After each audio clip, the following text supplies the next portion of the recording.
Please like my videos, please subscribe to my channel, and please press the bell icon so that you get to know when my latest video has come.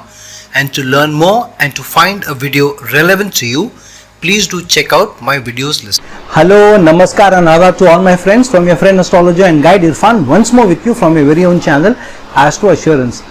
When we look into our horoscopes, we see that our horoscopes have 12 houses ruled by 12 signs, and we also have the nakshatras, which are at a finer element, which also constitute the DNA of the zodiac or DNA of the horoscopes. So at the finest level, the nakshatra energies are very, very important, and hence the nakshatra in which moon is placed, that becomes your Janma nakshatra, the most important nakshatra of your horoscope, and the ruler of that nakshatra, that rulers or that planet's dasha starts first, and that dasha shapes you also. So the nakshatras are very, very important at the finest level. But where do nakshatras differ very, very differently from the sign energies? We'll have to look deeper into how the signs are constructed, how they are formulated, and how nakshatras are. So for example, what are the signs and how do they follow a pattern? The signs, for example, Aries, Taurus, Gemini, Cancer, then Leo, Virgo, Libra, Scorpio, they follow a pattern.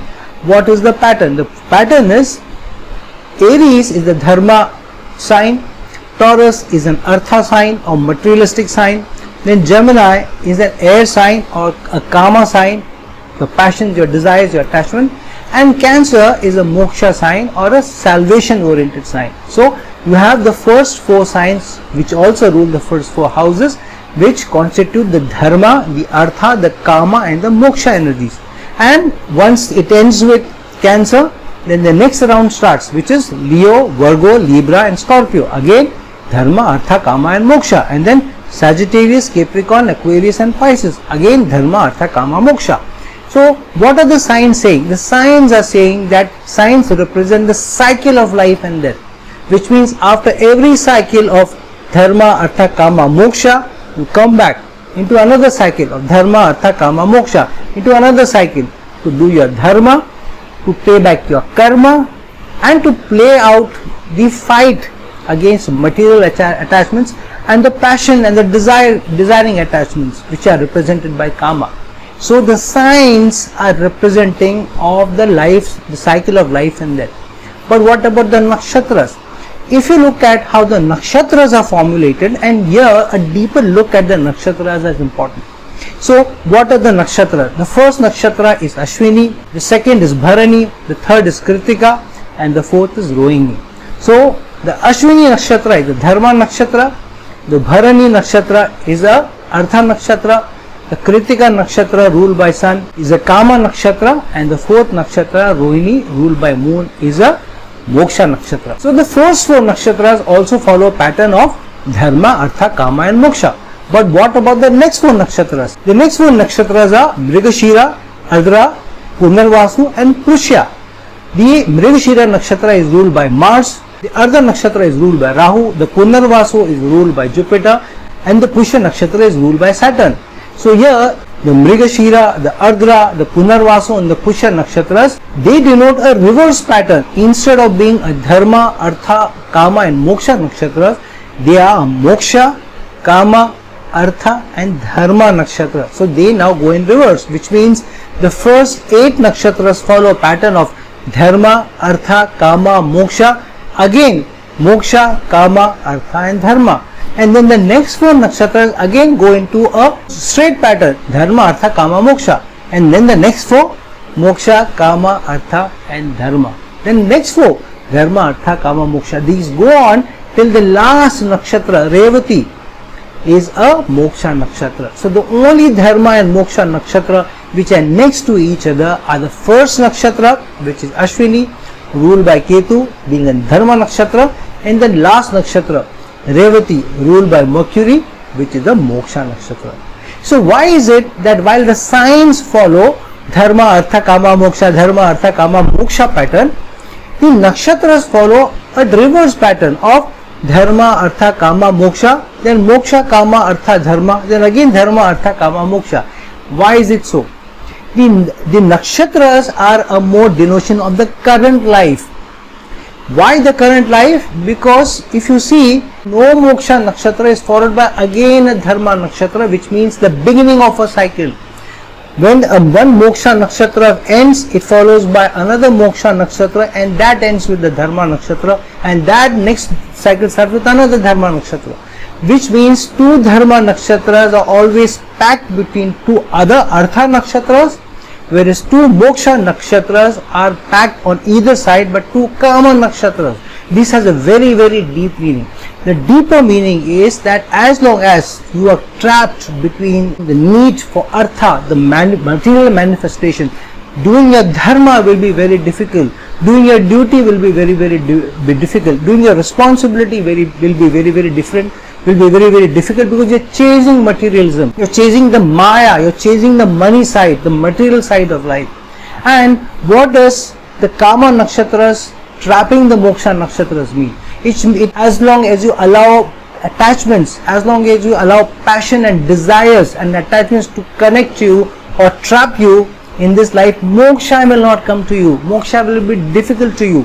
So which means your life, this current life, you will have to fight the artha manifestations, and you will also have to fight kama manifestation, the longing and the passion, because those attachments will not allow you to do your dharma and eventually not allow you to do your moksha. Because if you have not done your dharma and you have not paid back your karmic debt, how will you get moksha?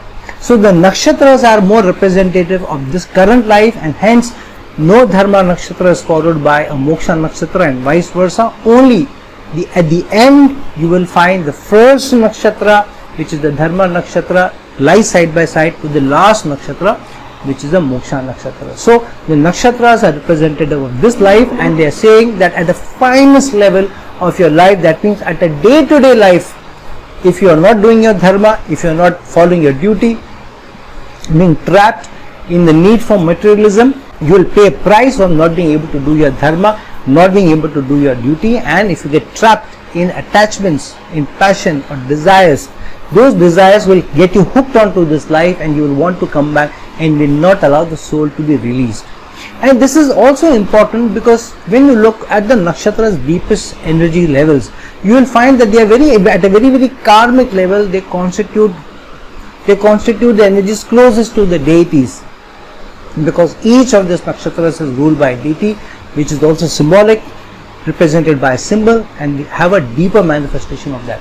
So friends, at the more deepest nakshatra level energies, at a finest level of energies, please remember that without doing your dharma and being trapped by materialism and being attached to some desires or passions which are unfulfilled, and chasing them will not allow you to move towards or lighten the burden on your soul and move towards moksha. So look at your life and see which direction your life is moving, which direction your soul is moving, because wherever your mind is going, wherever you are allowing your mind to be attached, the soul also follows. Various shlokas tell us that. So where is your mind? Where is your heart and soul? So if your mind is attached to materialism, if your mind is attached to passionate desires, worldly, earthly desires, then you're only burdening your soul with extra weight and not allowing to elevate. So look into your own life. What have you done so far? This is the time to recheck, to revisit what you have done, how far you have gone, and what is the distance you want to go ahead, and how much of a success have you been in doing your dharma and your responsibilities. Do a check with the people closest to you. Ask them and take a feedback, because sometimes we give more brownie points to ourselves than we deserve. So ask with the people closest to us. Do a check with the closest friends who we can trust, maybe a spouse, maybe a parents, maybe a sibling. Will not hesitate to tell us the truth. Maybe a guru of ours or any wise counsel that we depend on, and ask them that have you been true to your dharma, have you been true to your duty, or do they think that you have got attached to too much of materialism, or there is some karma, or there is some attachment which is pulling you down. And one thing is to validate. Second thing is to also ask yourself, have you truly been on the path of being righteous, of doing your karma, of doing your duty and paying back your karmic debts? Because without doing that, you will not get moksha. I do get sometimes people asking me, am I getting moksha because of planet being placed there or because of having a certain yoga?